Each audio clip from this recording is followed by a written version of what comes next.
Fala pessoal, estamos de volta com mais um episódio do nosso podcast Saúde com Propósito, onde a nossa saúde será sempre um propósito. Hoje nós vamos abordar um tema que tem muitos desencontros, muitas notícias, mitos, verdades, e para isso nós trouxemos um especialista de peso, literalmente, Dr. Wilson Canteiro, o Dr. Paulo André, que também está aqui com a gente, vai fazer a apresentação do Dr. Wilson. Exatamente, Belé, mais uma vez é um prazer estar aqui com você, nessa mesa, discutindo, trazendo sempre grandes nomes da saúde, não só da medicina, mas da odontologia, de todas as áreas da saúde. E hoje nós estamos aqui para falar da doença que tem a maior prevalência não somente no Brasil, mas no mundo. O que é? Para isso, o Dr. Wilson de Barros Canteiro, cirurgião do aparelho digestivo, especialista em cirurgia bariátrica, está aqui para corroborar com as nossas afirmações, as nossas informações e dar muita luz a todos aqueles que querem conhecer um pouquinho, saber um pouquinho mais a respeito da cirurgia no paciente obeso. É um imenso prazer estar com vocês aqui. Realmente, falar de obesidade hoje no mundo é um dos assuntos mais atuais que se tem, né? E nós nem falamos mais em prevalência, né, Paulo? Falamos em epidemia da obesidade, né? Os últimos dados mundiais que estão sendo colocados em pauta, inclusive pela Organização Mundial de Saúde, nos diz que até 2035, praticamente 50% da população mundial vai estar entre a obesidade e o sobrepeso, ou seja, 4 bilhões de pessoas. Isso significa que se a gente não tiver nenhuma forma de tratamento, e quando a gente fala em tratamento, a gente fala de tratamento de uma ordem mundial governamental. Não é os tratamentos que nós vamos abordar e que hoje está em pauta, não é somente isso. Precisamos que os governos também façam isso, se mobilizem, porque sem isso realmente a gente vai virar uma tragédia mundial, porque isso vai ter um impacto muito grande sobre a saúde mundial. E algo muito interessante de se falar é que, apesar dessas canetas emagrecedoras, o surgimento de uma delas muito famosa, o Ozempic, ele foi no ano de 2017. De lá para cá, ao invés de diminuir a obesidade, os índices só aumentam. Exatamente. Por que será? Será que simplesmente um tratamento com um emagrecedor que vai tratar a obesidade? O propósito dessas medicações é um dos mercados que mais crescem no mundo. Por exemplo, nos Estados Unidos, o segundo maior gasto em termos de saúde pública, só perde para o orçamento da saúde nos Estados Unidos as formas de emagrecimento. Isso inclui canetas, cirurgia, livros, dietas mirabolantes. Todo dia surge um livro com uma dieta que realmente vai levar você a ter o equilíbrio da sua alimentação, essa coisa toda. Mas na prática a gente não vê isso, né, Paulo? Exatamente. Apesar de todo esse investimento, o aumento dos índices de obesidade só cresce o tempo todo no mundo, né? Ou seja, quando se fala em tratamento da obesidade, é algo muito mais complexo, de uma abordagem muito maior, multidisciplinar, do que simplesmente o emagrecimento. Tratar a obesidade é uma coisa, emagrecer é outra. O emagrecimento é um detalhe do tratamento da obesidade. Não tenha dúvida disso, Paulo, porque quando a gente olha para o paciente, nós estamos cometendo um grande erro. Na maioria das vezes, a gente olha para o paciente e, como cirurgião, como endocrinologista, como clínico, e não se dá, às vezes, o papel mais importante de você ver todo o indivíduo como um todo, né? Porque vários trabalhos já mostraram e estão mostrando que os indivíduos que sofrem com a obesidade têm problemas emocionais também, coisas que precisam ser tratadas, e que não é só você impor um tratamento, seja ele qual for. Eu sempre digo que não existe bala de prata para o tratamento da obesidade.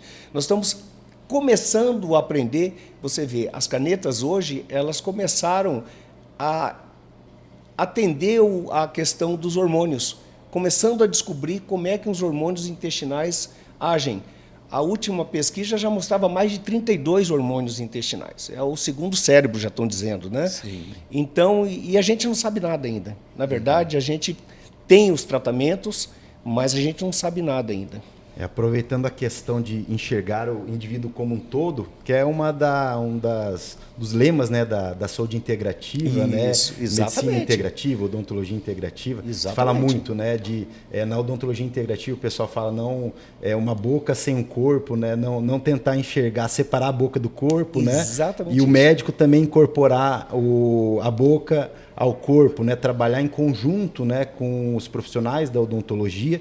E aproveitando o gancho da odontologia, eu queria abordar um tema que hoje nós identificamos com cada vez mais frequência, que é a questão do refluxo gastroesofágico, né? E muitas vezes o dentista é o primeiro profissional que consegue estar diagnosticando a questão do refluxo. Pois o paciente muitas vezes relata que não sente queimação, não sente desconforto gástrico, porém a erosão ácida é um dos problemas bucais que nós estamos encontrando com maior prevalência hoje em dia.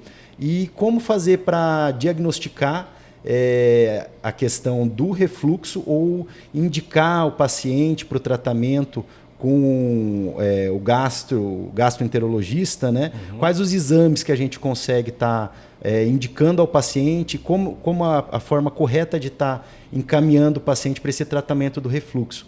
Pois muitas vezes o colega tenta tratar a erosão ácida sem agir no problema, que é o controle do refluxo.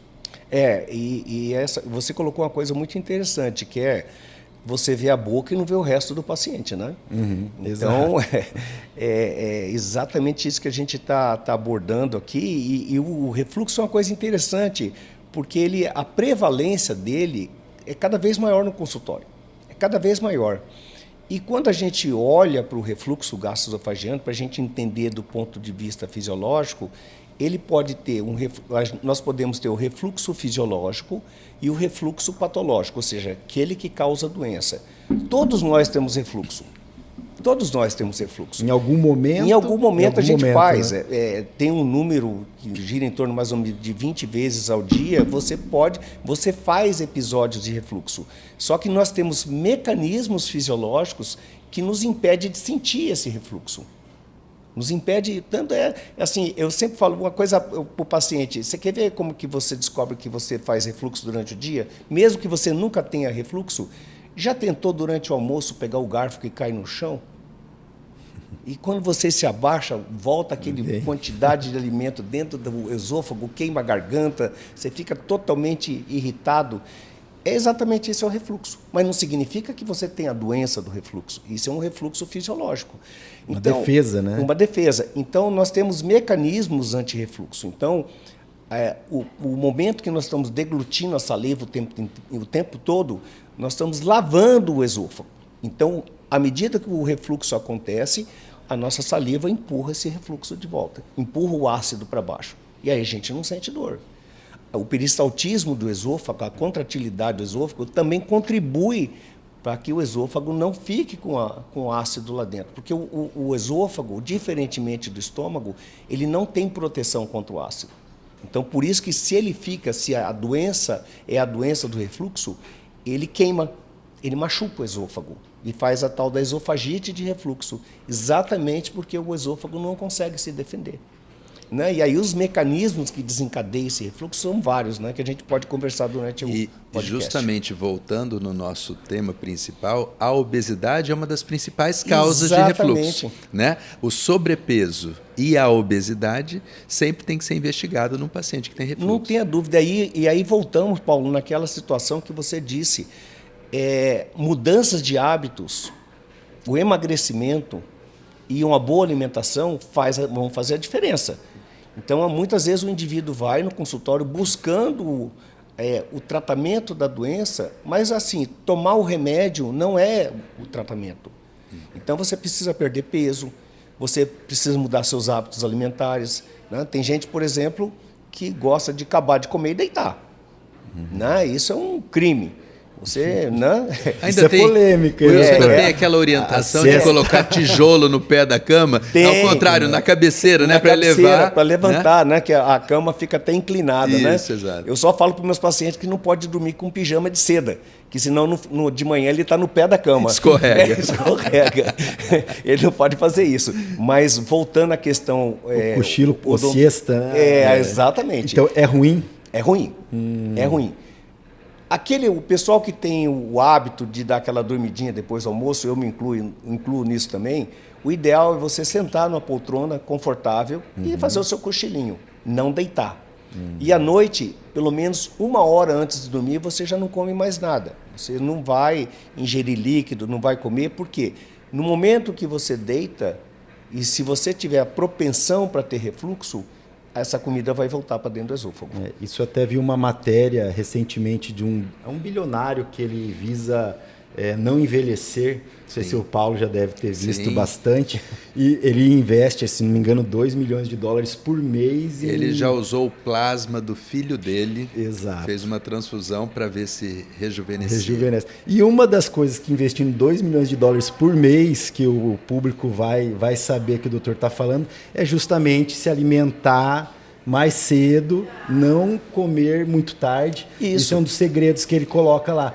Porque o sono, a qualidade do sono é um dos fatores de longevidade e de qualidade de vida, né? Então, assim, um dos segredinhos custou $2 milhões para ele descobrir que tem que comer mais cedo, né? E não ingerir muito líquido antes de dormir também, para não estar atrapalhando o sono, né? Exatamente. Então, a dica de $2 milhões. E aquela história, né, que já se dizia, você tem que, o seu café da manhã tem que ser de um rei e a sua janta tem que ser de um mendigo.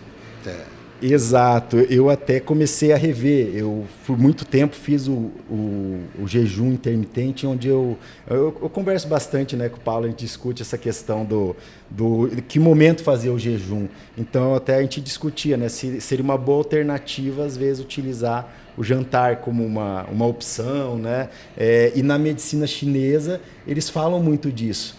Se alimentar de manhã bem, né? E à noite, se pôs o sol, interromper a questão da alimentação. Porque quando você come bem durante o período da manhã, você está acumulando energia para você gastar durante o dia. Quando você come bem à noite e vai dormir, você não está gastando energia.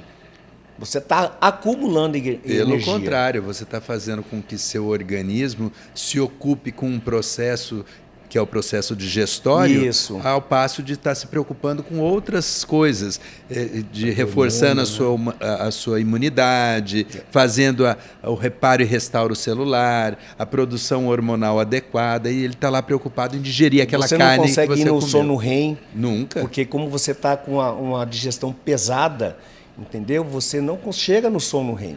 O seu sono, ele começa a ser entrecortado, ele começa a ser ruim. E aí você acorda de manhã cansado, não sabe por quê. Exato. Porque durante a noite você não chegou. Não, o Paulo é anestesista, sabe que muito mais do que eu, que essa questão é fundamental para você descansar. O sono, você ter o último estágio para lá embaixo mesmo, desligando o cérebro para você ficar bem. E interfere muito a questão mesmo quem está em tratamento, da perda de peso, do controle da obesidade. É um dos fatores, um dos pilares, né? Sono é tudo. O sono. Quem não dorme não emagrece. E não ganha massa muscular também, né? Sem dúvida. A gente, quando fala em emagrecimento, fala em perder gordura, mas não podemos esquecer ao mesmo tempo de aumentar a massa muscular. Né? E se você não dorme bem, você não emagrece e você não faz músculo. Exatamente. Não pode pegar o exemplo dos ursos, né? Que quando hibernam, perde peso, né? Eles dormem gordo e acordam magrinho. Mas não vale pra gente. Mas a oferta alimentar para eles também é bem escassa. Né? Exatamente. E pensa no jejum, né? Bom, doutor Paulo, a questão da cirurgia bariátrica, que também a gente fala, além dos emagrecedores, né, as alternativas, hoje tem uma discussão se as canetinhas, o Ozempic, o Mounjaro, o Wegovy, né, eles são rivais da cirurgia bariátrica. Que a gente ouve alguns podcasts, é o fim da cirurgia bariátrica. Isso é um grande erro. Eu vivo falando que nas palestras que tornar os tratamentos antagônicos não é bom para ninguém. Não é bom para ninguém, porque as canetas sozinhas, elas não vão... Tem um tipo de paciente que não vai se beneficiar da caneta. Não adianta você pegar um indivíduo de 200 quilos, entendeu? E achar que a caneta vai trazer esse indivíduo para o peso normal. Exatamente. Né? Quem pode fazer a cirurgia bariátrica? Então, assim, quem deve fazer? Né? Hoje se modificou a forma dentro da endocrinologia de avaliar a obesidade. Mas para nós, dentro do tratamento cirúrgico, não modificou muito. Né? A gente ainda usa o parâmetro do índice de massa corpórea. Óbvio que esse parâmetro ele não é legal se você utilizar no dia a dia. Porque eu posso pegar, por exemplo, um indivíduo, um lutador de MMA, dosar, fazer o cálculo de MC, que é o peso dividido pela altura quadrada, né? E vai me dizer que esse indivíduo é obeso. Mas e mesmo não assim é uma não verdade. se usa o percentual de gordura ou se ajusta? Quando você está mexendo com a obesidade, o paciente obeso, o MC vai bem. Porque aí você está vendo a massa gorda desse paciente. Né? A área corporal dele incluindo a massa gorda. Óbvio que tem hoje, por exemplo, a bioimpedância, que é muito melhor do que o IMC. Lá no consultório a gente faz isso, coloca o paciente no aparelho de bioimpedância e ele te dá de maneira clara o que é gordura, o que é massa magra, o que é água. Então, com isso, você monta a estratégia cirúrgica desse paciente. Mas é importante que, para fins didáticos, né, porque o plano de saúde... a Agência Nacional de Saúde ela estabelece esses parâmetros, né? Então você tem que mais ou menos seguir por aí. Então, assim, o paciente com IMC de 35 a 39,9, ele é obesidade classe 2, que ele só vai para a cirurgia se ele tiver uma comorbidade, ou seja, para o pessoal entender, as comorbidades são hipertensão arterial, diabetes, apneia do sono, dislipidemia, artropatias, doenças cardíacas, doenças vasculares controladas, né? Depressão, também o fator da depressão é um fator que pode ser tratado com a cirurgia bariátrica em frente à obesidade, mas hoje mudou. Coincidentemente, essa semana, o Conselho Federal de Medicina ampliou essa massa de opções para você tratar o paciente da obesidade. Então, o IMC passou a ser o IMC de 30 para cima. E o parâmetro de você poder operar hoje crianças de adolescentes, não crianças, adolescentes de 14 a 16 anos, seguindo regras específicas pelo Conselho Federal de Medicina, e acima de 16 anos segue as regras dos pacientes adultos. E falando em depressão, qual a importância da saúde mental no preparo e na decisão antes e pós-cirurgia bariátrica? Eu sempre faço uma brincadeira, Belé, que eu falo assim que se para usar as canetinhas fosse tão rigoroso como é para a cirurgia, a gente teria também opções de não usar a canetinha, né? Mas, por exemplo, um paciente que vai para a cirurgia bariátrica, ele tem que ter uma avaliação psicológica, ele tem que ter uma avaliação psiquiátrica, ele tem que ter uma avaliação endocrinológica, ele tem que ter avaliação anestésica, entendeu? Então, uma avaliação nutricional. Então, não é o paciente que é pego e no outro dia ele está operando. Muitas vezes, né, o paciente vai lá, por exemplo, para o anestesista e ele contraindica a cirurgia. Porque esse paciente, às vezes, tem um problema respiratório muito grave. Então, não tem condições de ir para o centro cirúrgico com um paciente desse. Porque nós estamos visando a segurança do paciente e evitando que esse paciente vá para uma UTI, tenha outras complicações que a gente não quer que o paciente tenha. Aliás, foi importante tocar nesse assunto, que uma das limitações na indicação da cirurgia é a utilização das próprias canetas. O Exatamente. paciente que está usando as semaglutida, liraglutida, tirzepatida, seja o que for, a gente precisa de um tempo mínimo, que hoje em dia ainda está acertado, que são 21 dias prévio à cirurgia, que ele não pode utilizar, justamente porque ele lentifica o trânsito gastroentérico, facilitando com que ele tenha, durante a indução anestésica, um refluxo com broncoaspiração.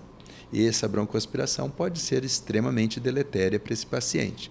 Então, assim, corroborando o que o Wilson falou, o paciente não vai no consultório dele hoje e amanhã está operando. Não, precisa de uma avaliação multidisciplinar, psicológica, nutricional, médica, odontológica.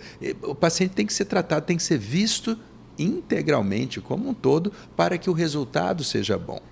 Tem que ter todo um preparo pré-operatório para que o transoperatório e o pós-operatório seja adequado. A gente vê aquele... um reality show, que era os Quilos Mortais. De vez em quando ainda passa... com o Dr. Naus Aradan. Ele sempre aborda essa questão. Muitas vezes eles exigem que o paciente tenha uma perda de peso prévia. Isso é um procedimento rotineiro. Padrão. Rotineiro.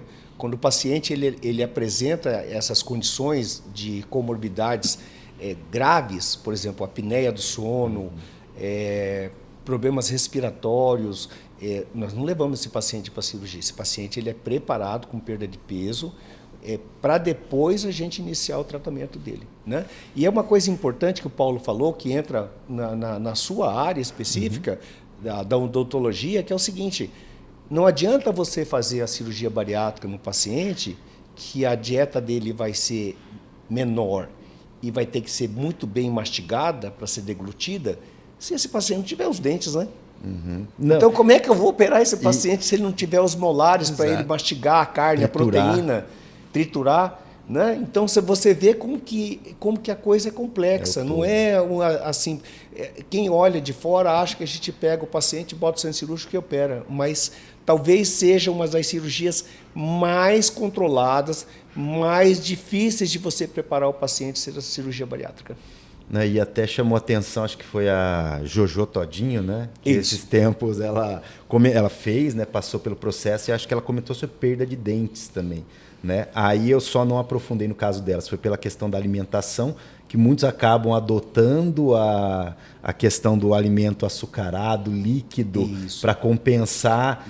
Para não mastigar. Para não mastigar, porque ele não consegue mastigar. Ou se for a questão também da absorção dos nutrientes, né? Hoje eu entendo um pouco, estudei mais a fundo fisiologia, né? Principalmente questão de absorção de vitamina D, metabolismo do cálcio, e o quanto a cirurgia bariátrica pode estar interferindo nessa questão da absorção dos nutrientes, a necessidade ou não de suplementação de um paciente bariátrico, e se realmente, em alguns casos, o doutor indica o acompanhamento por utilização de injetáveis para reposição dos minerais e vitaminas que vamos dizer assim, o estômago, né, acaba não conseguindo absorver. A pergunta é excelente, porque essa é uma das grandes preocupações e medo dos pacientes, né? Mas depois que eu fizer a cirurgia eu não vou absorver as vitaminas, vou precisar tomar vitamina para o resto da vida. Então, assim, existem cuidados, realmente, as cirurgias que envolvem desvios intestinais, elas alteram a absorção dos alimentos. Mas, para isso, você do outro lado, você tem uma equipe nutricional que vai estar orientando esse paciente com relação ao tipo de comida, o que suplemento, essa coisa toda. Ou seja, você tem uma equipe preparada para poder fazer isso. Acontece, que muitas vezes o paciente emagrece e ele acha que não precisa mais ver o médico dele. E aí que o bicho pega. Ele atingiu o objetivo dele. Atingiu o objetivo. Só que aí ele vai para casa, aí ele volta a comer os carboidratos em grande quantidade, a alimentação pobre em proteína, e aí começam os BOs, né? Tanto é que o reganho de peso após 2 anos de cirurgia bariátrica tem uma incidência importante. Tem quase 30%. Exatamente. Tanto da cirurgia bariátrica quanto quando paralisa a utilização das canetas também. Sim. Porque a mente e os hábitos não foram alterados. Não foram, exatamente. Este é o grande problema. Então, quando o paciente chega para você e reclama, ele fala para você assim, peraí, mas eu vou precisar tomar vitamina pro resto da vida? Mas peraí, você não está tomando um remédio para diabetes, o outro para hipertensão, o outro para depressão, você está tomando 28 remédios por dia. As estatinas não tem problema nenhum. As estatinas estão lá grudadas. Aí eu estou trocando isso para você tomar um suplemento, e aí você fazer academia, e aí você acha que isso é pior do que os remédios que você está tomando? Então, assim, a gente precisa realmente trazer o paciente, acolher o paciente para que essas coisas não fujam. Ele vai fugir, tem uma porcentagem que vai fugir da gente, mas a gente não foge do paciente. A gente tenta sempre trazer, deixar o paciente, e quanto mais ele tem um acompanhamento correto, melhor os resultados que ele tem. Isso funciona também para caneta, qualquer coisa. Não adianta ir na farmácia, pegar a caneta e ir para casa, porque eu sei fazer, por que eu tenho que ir no médico para isso? É importante lembrar que a obesidade é uma doença crônica. Exato. Que não tem cura. Que não tem cura. Você pode estar magro, mas você continua sendo obeso. Entendeu? Você é um obeso que está magro. Para isso, você tem que atuar em duas frentes, basicamente, após o tratamento, durante e após o tratamento, que é na mente e no metabolismo. Pode me entregar, Paulo. Pode falar não do adianta, meu caso. Não adianta. Se você continuar após uma cirurgia, após um tratamento clínico, com baixa autoestima, com estresses e com ansiedade, você não vai ter sucesso por muito tempo. Se você não dormir bem, se você não controlar bem os seus hormônios, se você não fizer uma série de mudanças na sua vida, não obedecer a alguns pilares fundamentais, você não terá sucesso. Ao passo que, se tudo isso for abordado, você vai ser um eterno ex-obeso. É isso que a gente conversa muitas vezes, né? Igual eu falei, pode até usar o meu caso como exemplo, que eu entendi, quando eu tive a perda de peso, eu já tinha me livrado da obesidade. E é uma doença crônica, assim como na odontologia eu tenho eu como periodontista, né, que eu atuo, a doença gengival, né, a periodontite. O paciente, muitas vezes a gente faz o tratamento e ele também entende, não, melhorei, agora eu tô livre. Isso é muito comum, né, doutor? É muito comum. O paciente alcançar o objetivo dele apenas ali, de perda de peso, e aí ele esquece, não volta mais. E você sabe que isso é interessante, esse aspecto, a gente mexendo um pouquinho na questão psicológica do paciente, mas o paciente que tem a obesidade, normalmente é uma pessoa sem foco. Na prática dele, na prática diária, muitas vezes ele não tem foco. É o indivíduo que começa a estudar uma pós-graduação, ele larga. É o indivíduo que arruma um esporte, ele vai um pouquinho, ele larga. Então, se ele fizer uma reflexão da vida dele, pregressa, antes de chegar na cirurgia, ele vai ver que ele não conseguiu muito foco na vida. Às vezes é o casamento que não dá certo, são os relacionamentos que não dão certo, né? E é uma tendência nossa sempre culpar o outro, né? De que as coisas não dão certo. Mas, na verdade, e é difícil a gente fazer isso, é difícil a gente olhar para dentro e admitir que nós estamos errados, né? Então, o indivíduo ele precisa abrir a mente dele para que ele consiga tratar isso. Por isso que é importante o pilar psicológico e ou psiquiátrico para o paciente se dar bem. Porque se ele não fizer isso, a vida dele não vai mudar. Ele vai ser um magro, né?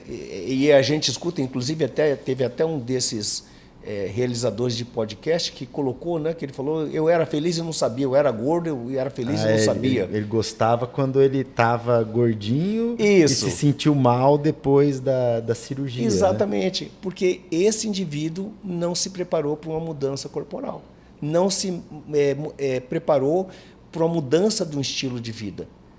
Eu falo, comer é muito gostoso. Sim. É a melhor coisa. Sim, na frente do meu consultório tem uma churrascaria. Eu falo que se eu pudesse, né, toda noite eu ia jantar na churrascaria. E depois ia para casa, né? Mas não dá. Então a gente precisa colocar limites na vida da gente. Se a gente quer ter uma saúde de qualidade, precisamos colocar limites. E quando que você põe limite? Quando você se ama. Quando você tem uma autoestima elevada. Quando você reconhece que quem te ama é somente você. É você olhar no espelho e falar, não é esse cara que eu quero mais. E para isso eu vou fazer o que tem que ser feito.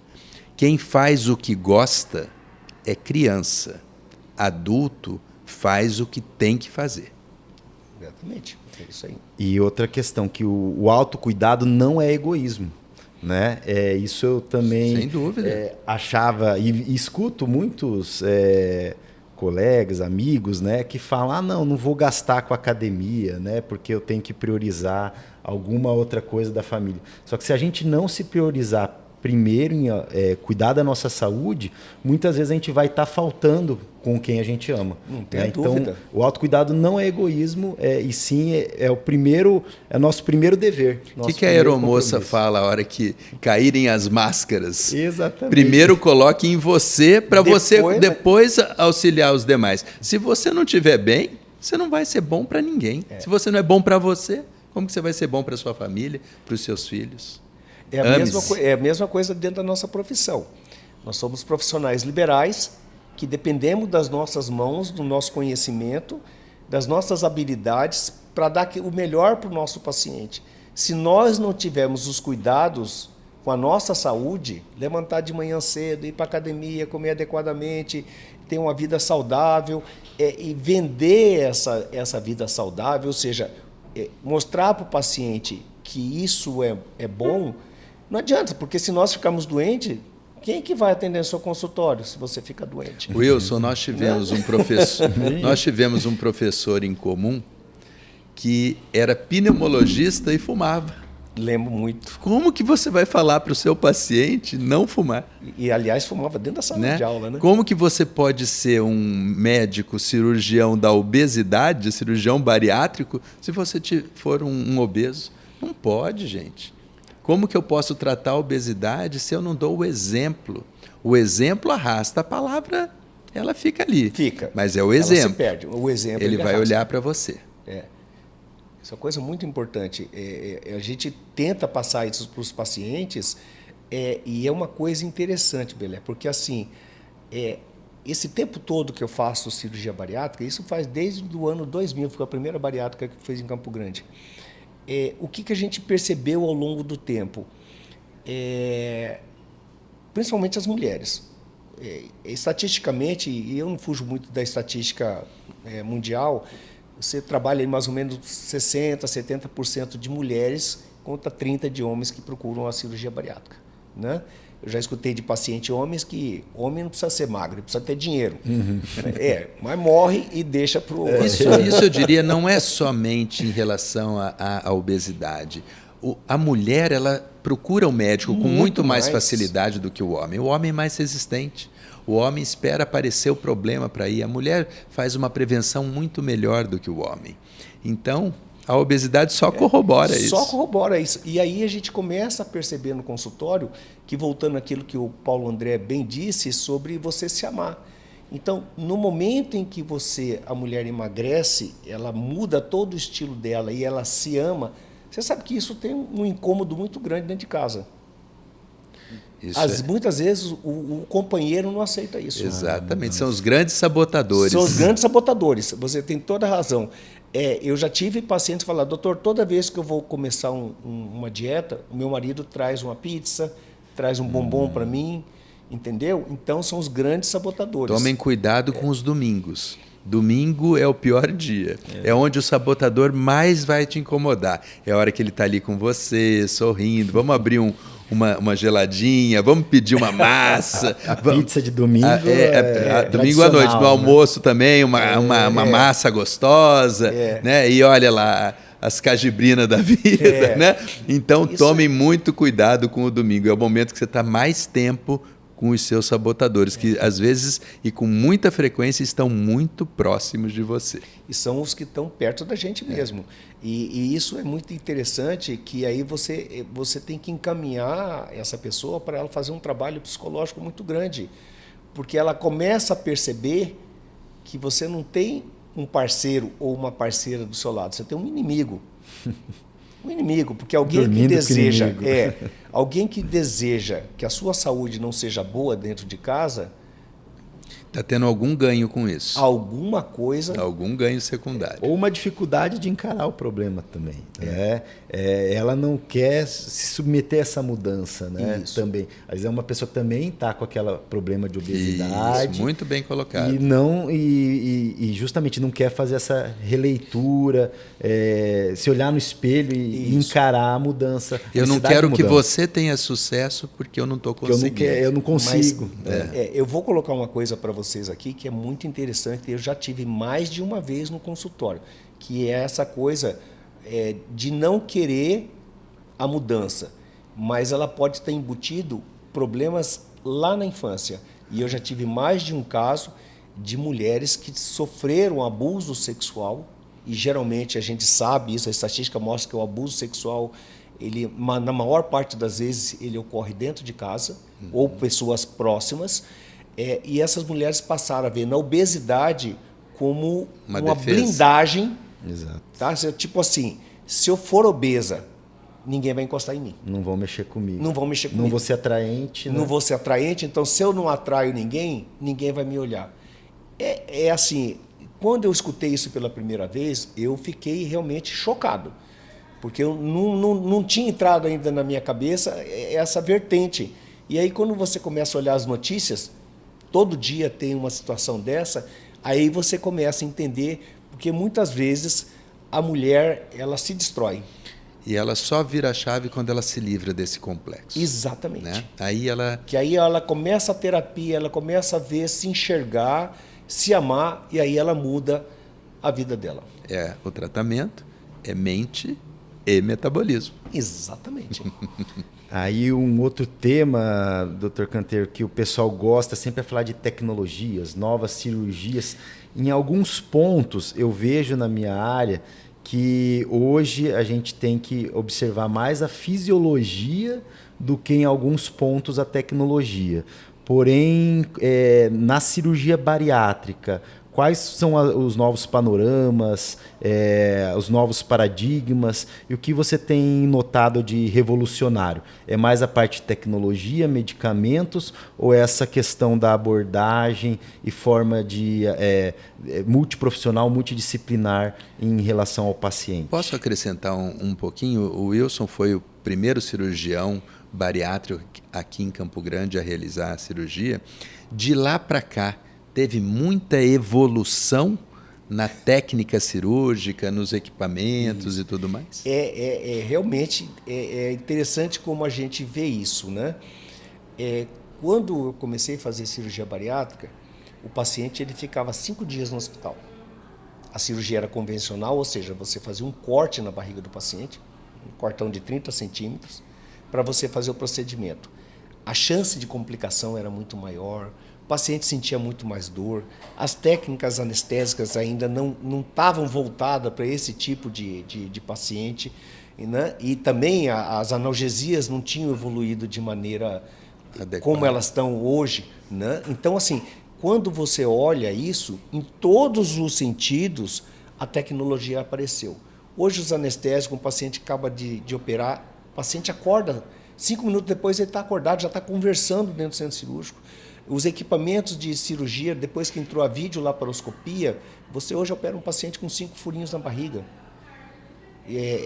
Uma duração de cirurgia que era 1h30, hoje é 50 minutos. Um paciente que ficava 5 dias internado, hoje ele fica 24 horas.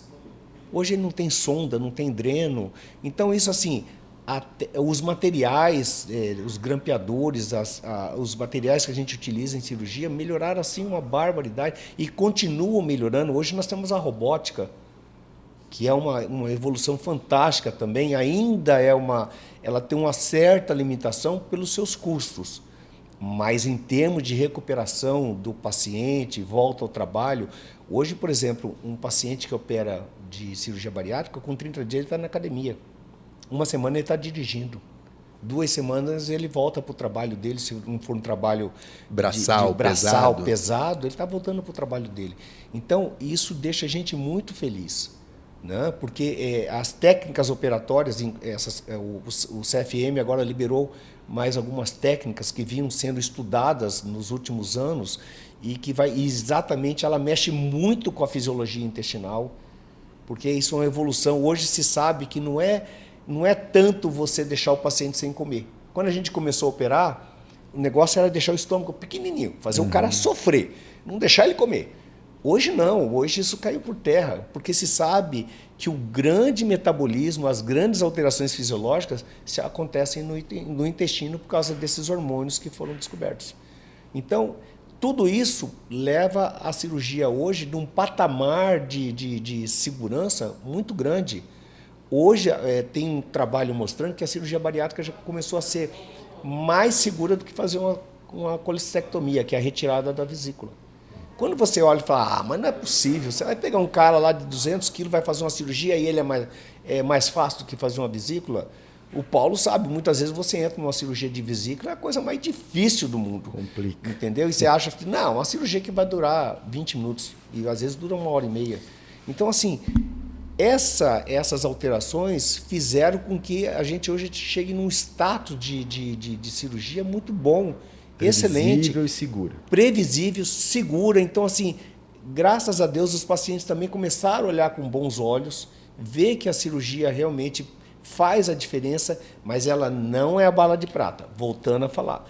Você comentou até, tem espaço para as duas coisas funcionarem juntos? Tem. Sim. Inclusive, os pacientes que pode ser utilizado essas canetas antes da cirurgia para ele perder peso, como pode ser utilizado depois, tardiamente, manutenção, quando o paciente tem um certo grau de reganho, né? Porque é uma diferença entre reganho e falência do tratamento, né? Então o paciente tem um reganho. Então, se ele começa a ter um reganho, as canetas vão ajudar barbaridade esse paciente voltar para o centro do peso dele. O que você falou em relação ao intestino, né, de ser o segundo cérebro, de cada vez mais estarem aprendendo, conhecendo sobre os vários hormônios intestinais, isso é muito visto na apresentação dos novos tratamentos clínicos, né? Um dos primeiros deles abordava apenas um análogo do GLP-1. Isso. Hoje temos na nossa prática diária a tirzepatida, que é análogo do GLP-1 e do GIP. Já está em estudo outros aí que vêm com análogo de GLP-1, de GIP, de glucagon. Então, a evolução, o conhecimento está fazendo com que haja uma evolução também na abordagem clínica, né? Isso é muito importante. É muito importante isso, porque assim, são ferramentas que você não pode ir para um lado e dizer que só a sua ferramenta é boa, como não pode ir para o outro lado e dizer que a outra ferramenta é única e é excelente, né? Como eu havia dito, você tem pacientes e pacientes. Uma coisa importante que ainda nós vemos na prática, a cirurgia ainda é mais acessível, ela está no SUS, né? Então ela é mais acessível que, por exemplo, as canetas, que não tem ainda no sistema público, por causa do preço. Óbvio que com o passar do tempo, toda a tecnologia ela vai se barateando, né? Toda a medicação vai se baratear, as quebras de patente, essa coisa toda. Mas então, como é que você vê uma medicação de um lado e dizer que ela é única, que ela é melhor, e o resto da população? É o fim da cirurgia bariátrica. É o fim da cirurgia bariátrica. E a gente vê muitos podcasts, dá tristeza de ver, porque é uma informação falsa, né? O indivíduo, sabe-se lá Deus por que ele está agindo e falando daquela maneira, talvez para ele tentar ganhar mais seguidores, para ele vender a caneta dele, sei lá, né? Tem de tudo nesse mundo. Mas o que a gente vê, falando com pessoas sérias, e os endocrinologistas, os cirurgiões, a gente está cada vez mais se unindo para buscar realmente um ponto de equilíbrio. Trabalhar em equipe, né? Conversar com o profissional e definir qual a melhor estratégia para aquele paciente. Isso. Individualizar e não generalizar, né? Exatamente. É bariátrica para todo mundo ou canetinha para todo mundo? Cada paciente é um paciente, cada um tem uma capacidade de tratar, tem uma indicação. Então, isso é muito importante. Outro dia eu escutei, Wilson, eu queria que você me confirmasse, que se fossem avaliados todos os pacientes até hoje operados no Brasil, não alcança nem 1% da população de obesos. Não. Não. Olha só. Não alcança. Há uns anos atrás, tem uns 2, 3 anos, a sociedade fez um levantamento nacional sobre os pacientes exequíveis de fazerem a cirurgia bariátrica. Mato Grosso do Sul tinha mais de 70 mil pessoas que estariam com indicação de fazer a cirurgia bariátrica. E nós operamos, se a gente colocar 1% aqui no estado, nós operamos 7 mil pessoas. Né? Então, assim, a gente é uma doença realmente muito mais do que se trata, que opera. Você vê como que a obesidade tem é uma epidemia. Uma epidemia. Você acha, doutor, que pode ser assim a questão do que existem algumas vertentes que tentam romantizar a obesidade, que tem que se aceitar, que é tudo bem. A gordofobia da nossa parte. Não pode ter gordofobia, meu corpo, minhas regras. O doutor acha que isso influencia muito na decisão dos pacientes de associarem principalmente obesidade como algo apenas estético? Tem uma indústria aí por trás? O que você pensa, assim, sua opinião? Não, eu acho que assim... Polêmico, mas é para isso que a gente está aqui. Graças a Deus, na prática, essas pessoas são minoria. Porque você imagina você romantizar a obesidade. Uma porta de entrada para um monte de doença e você dizer que a obesidade não vai te fazer nada. Ser gordinho é legal. Me fala uma vantagem de ser gordo. Uma vantagem de ser gordo. Então, assim, tanto é verdade que talvez o maior ícone da obesidade hoje no Brasil, que vendia toda essa parafernália de meu corpo, minhas regras, essa coisa toda, fez cirurgia bariátrica essa semana, tem 2 semanas atrás. E a outra que também defendia, quem foi? A Thaís Carla. Thaís Carla. Que eu lembro sempre da Preta Gil. Jojo Todinho e Thaís Carla. As 3, né? A Preta sempre defendia, né? Isso. E ela está com um problema seríssimo. Está seríssimo. Foi para os Estados Unidos agora, para fazer um tratamento oncológico. A obesidade é o principal fator causal de câncer. E esse é disparadamente na frente, a obesidade na e mulher. Câncer. Câncer de ovário, câncer de mama, câncer de intestino. São os que mais dão na mulher obesa. No homem, câncer de próstata, câncer de intestino, né?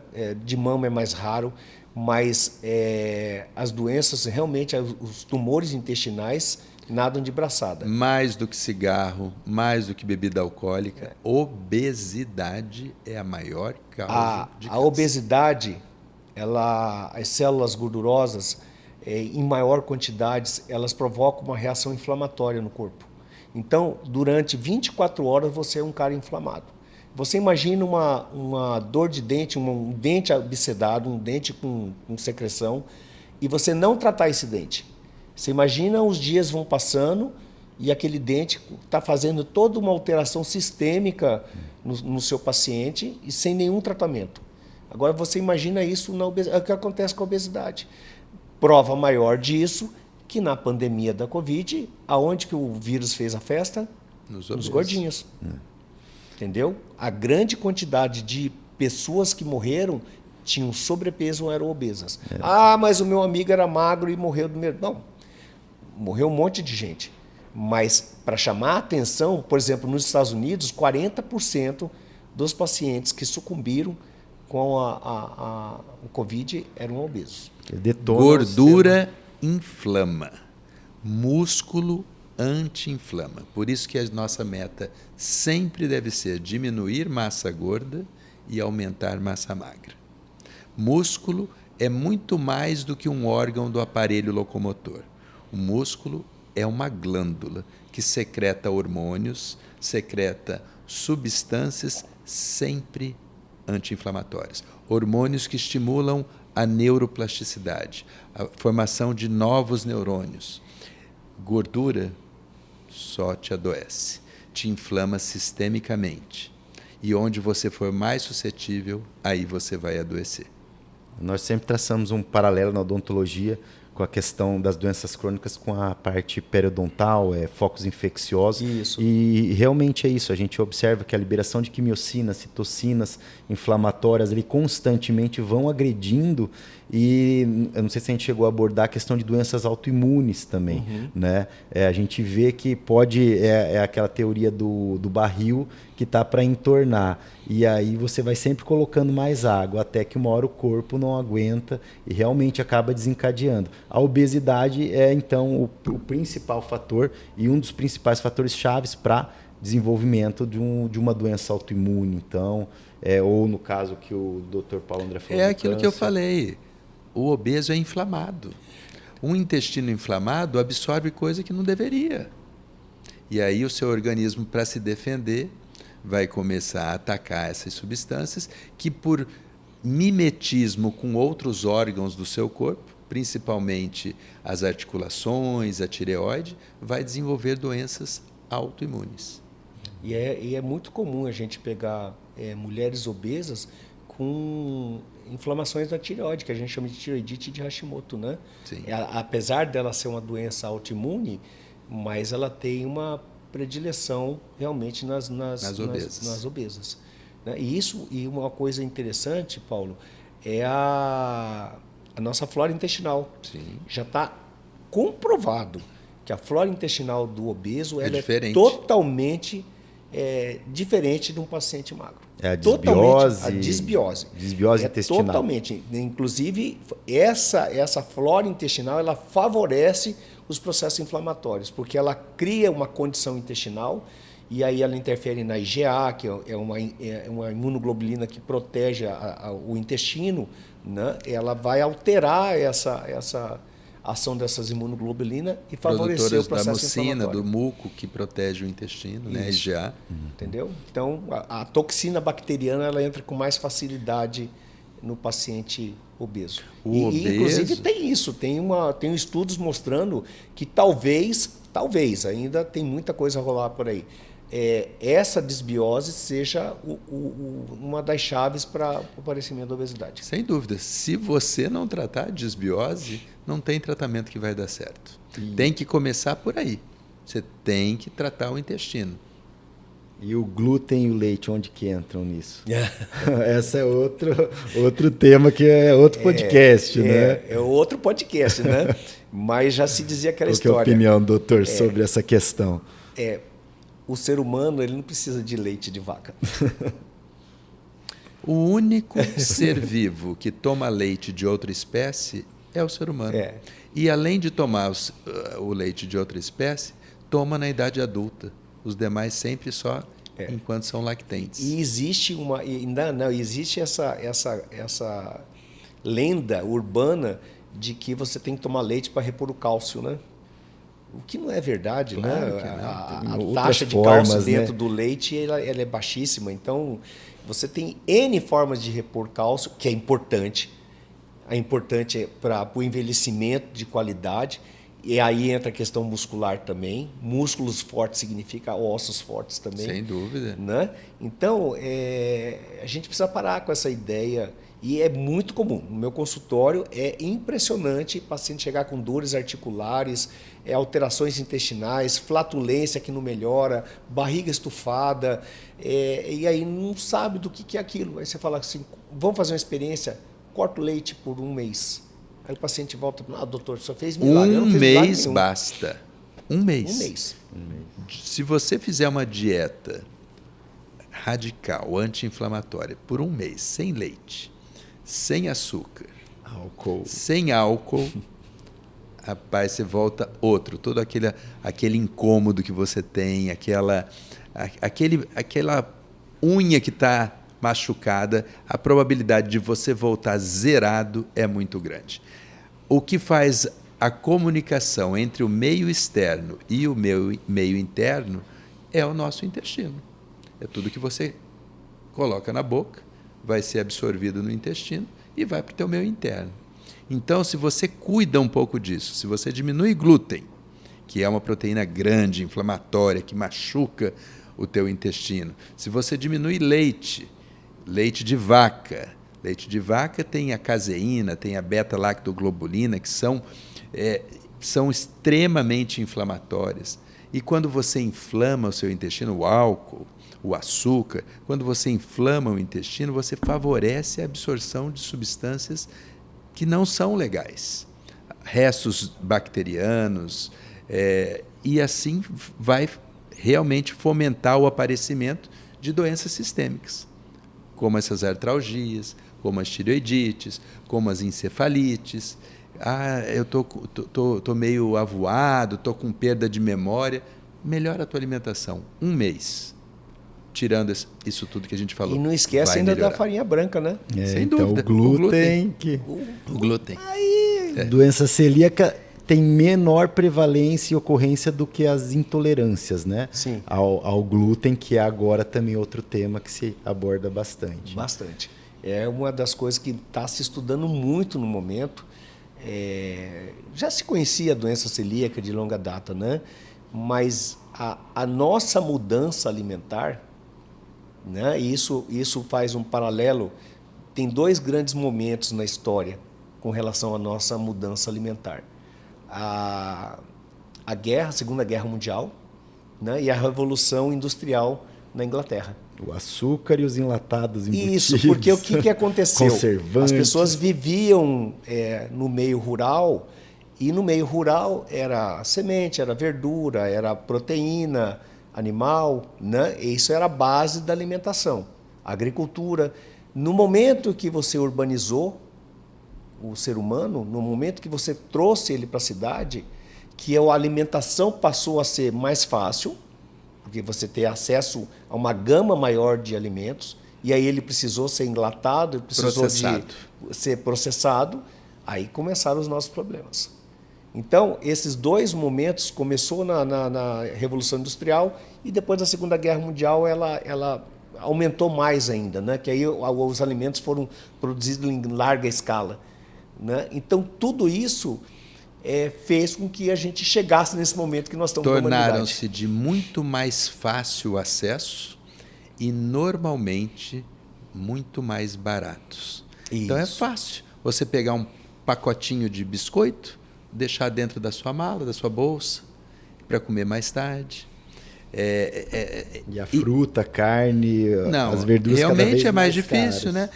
Perecíveis, é mais difícil, né? Os alimentos ricos em sal, né? Você vê exatamente. esses pacotes de alimentos ultraprocessados. Os snacks, né? Não, os snacks é uma delícia, né? Que negócio... Junk né? food. E eu costumo dizer só que abrir... a indústria alimentícia, ela conhece mais de cérebro do que qualquer médico. Não tenha dúvida disso. Então, ela começa a produzir alimentos que aumentam muito a vontade, aumentam muito... Existem estudos que veem o tempo que você pega um Doritos e coloca na boca. O que você acrescenta no Doritos que aumenta a frequência de colocar? Glutamato monossódico, né? Então, é muito mais fácil. Eu falo para os meus pacientes, se você quer saúde, vamos começar a comer comida de verdade. O que é comida de verdade? É o que está pastando, é o que está voando, o que está nadando, o que está numa árvore, o que está no chão. Isso é comida de verdade. É a comida divina. É o que Deus pôs no mundo. Você vai mudar a sua saúde. Com certeza. Processados, você come, doutor? Olha, difícil. Mas se houver a necessidade, vou comer. Mas não faz parte do meu dia a dia, de forma alguma. Não é. A eventualidade nunca é um problema. Agora, o que é rotineiro, aí sim você tem que pôr atenção. Passa a ser um problema. Bom, o papo está sendo excelente. A gente acaba nem percebe a hora passar. Gostaria que o doutor fizesse algumas considerações aí finais, agradecer né, esse tempo, esse bate-papo leve, esclarecedor, né? Sei que vai inspirar muita gente e ajudar muita gente que tem dúvidas, que esse é o nosso principal objetivo, né? Informar com propósito, né? Passar uma informação sobre saúde de qualidade, por isso que convidamos o doutor para falar sobre esse tema aí que é tão discutido hoje em redes sociais, em podcasts, e tem muitos encontros e desencontros, né? Então, vou pedir para o doutor ficar à vontade para dar as considerações, dar um recado final, tá? E muito obrigado pela participação. Eu que tenho a agradecer a vocês dois, o papo realmente foi excelente, alto nível. Realmente eu me senti até um pouquinho meio exprimido aqui de tanta informação, né? Porque a gente, quando está no meio de pessoas que entendem do assunto e estudam e vivem com isso, você consegue desenvolver linhas de raciocínio e poder mostrar o que é importante. O programa tem esse ponto alto, porque você costuma trazer pessoas realmente que entendem do assunto, e isso, para quem está nos assistindo, é muito importante. E eu só tenho a agradecer pelo convite, estou à disposição todas as vezes que o programa, o podcast precisar que a gente venha, converse. Adorei o programa, vocês estão de parabéns, é realmente um programa de excelentíssimo performance, a gente consegue realmente desenvolver tudo aquilo que a gente fala. E o tempo, realmente, se for de 3 horas, a gente vai continuar conversando por aqui. Muito obrigado por tudo, Belé. Paulo André, um amigo especial que tenho no coração, e agradeço pela minha presença aqui. Muito obrigado. Eu quero falar um pouquinho, sim. Agora, em janeiro de 2025, uma das revistas mais conceituadas do mundo, a The Lancet, ela nos trouxe um consenso mundial de grandes especialistas, onde mostra que a obesidade é uma doença crônica e que tem tratamento. O paciente, quando entra no meu consultório, quando entra no consultório do Dr. Wilson, o obeso, o gordo, ele entra com escrito aqui em cima, culpa. Não tenha culpa. Tira isso de você. Em primeiro lugar, ame-se. Fala, eu estou assim, mas eu tenho como mudar. E a responsabilidade do seu tratamento é do médico. Você precisa confiar no seu médico. Confie que ele vai te trazer. Hoje as armas, as ferramentas são inúmeras, sejam clínicas, sejam cirúrgicas, para que você leve uma vida saudável. Você seja um ex-obeso. Confie no seu médico. Faça a sua parte, mas, sobretudo, ame o Pai, o Criador, e ame a si próprio. É isso aí. Belo recado. Vamos encerrando, então, o podcast. Você que acompanhou, assistiu o episódio, inscreva-se no canal, curta, compartilhe para que mais pessoas acessem o conteúdo, e até o próximo episódio do podcast Saúde com Propósito.